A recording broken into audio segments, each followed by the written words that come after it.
السلام عليكم ورحمة الله وبركاته. النهاردة إن شاء الله هنعمل مع بعض بتاع ده حواوشي، عبارة عن فلفل. عندك فلفل ألوان تمام، ما عندكيش مش لازم. أنا لقيته عندي حطيت معاه، بيدي شكل حلو معاه برضه. تمام.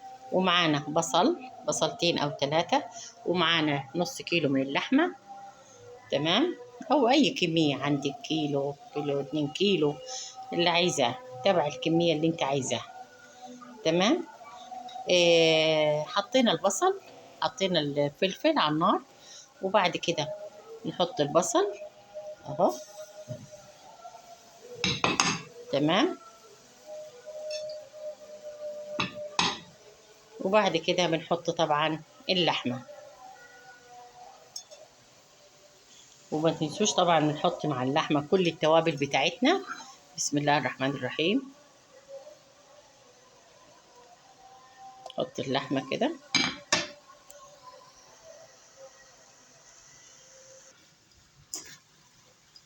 كده حطينا كله على بعض. كده هنحط التوابل بتاعتنا. عبارة عن ايه التوابل؟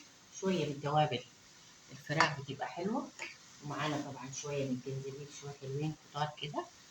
بسم الله الرحمن الرحيم. ومعانا شوية من الكزبرة حلوين برضو كده.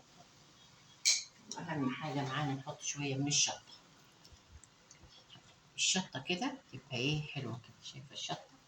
على حسب الدرجة اللي انت عايزاها يعني، بس الشطة دي حراقة. تمام. وطبعا الملح.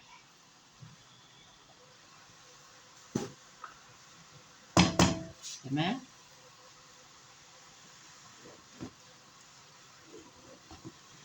وبنحط خلطة الحواوشي.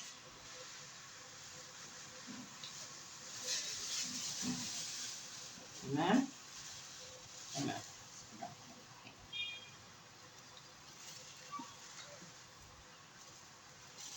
الحواوشي دي خطيرة، بتدي طعم حلو جدا معاك. تمام. تمام. حطينا كده التوابل. كده بنحط السمنة بتاعتنا معانا. بسم الله الرحمن الرحيم. نحط كده السمنة. في ناس بتحط طبعا الحواوشي ني، بس أنا بحب أعمله أديله تشويحة كده على النار، بتبقى حلوة بصراحة. نحط شوية معانا من الزيت.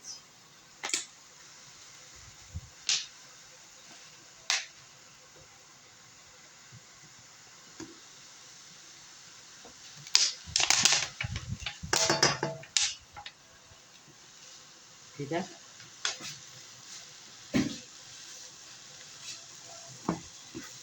وبنقلبه كويس مع بعض.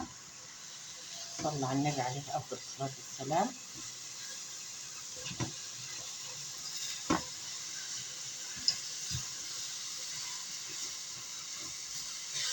تمام. شايفة شكل حلو ازاي؟ طبعا انتوا عارفين بنحشي ازاي. بنجيب العيش بتاعنا اللي احنا عارفينه، حتى اوريكم بس ايه منه. بعد ما لفت كلها كده معانا، ما تنسيش نحط معاها شوية من الخل. معلقة من الخل بيودي الكشري في حتة تانية. معلش، معلقة من الخل بيودي الحواوشي في حتة تانية. مبقاش مركز خالص والله. هيعجبك جدا جدا جدا والله. تمام. تمام. هشوف بس اوريكم بس انا اول رغيف بعمله ازاي، وهتشوفي تقولي الله عليك حلو جدا.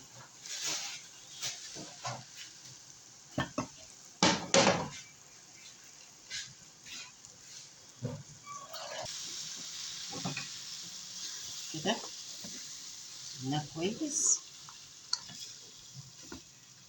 هنمشي السندوتش بتاعنا، نمشي ازاي بالطريقه دي. بسم الله الرحمن الرحيم. هنفتحه كده. عارفين العيش بتاعنا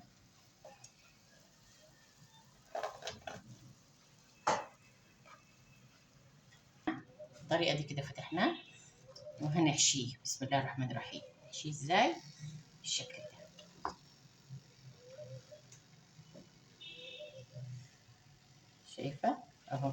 لما تبرد العجينة ممكن تعمليها عادي بايديك كده وانت مش عايزة المعلقة، بس هو اساسا سخن اهو بالشكل ده. شايفة كده؟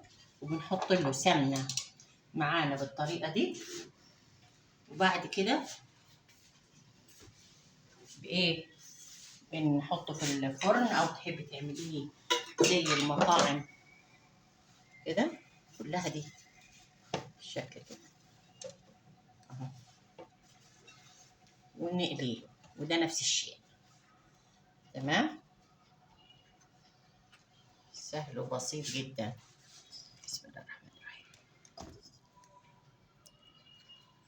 لو عجبك الفيديو ما تنسيش تعملي لايك واشتراك في القناة ونفعل الجرس، ويا ريت اشتركوا في القناة و... واقول ايه، بالهنا والشفا. والسلام عليكم ورحمة الله وبركاته.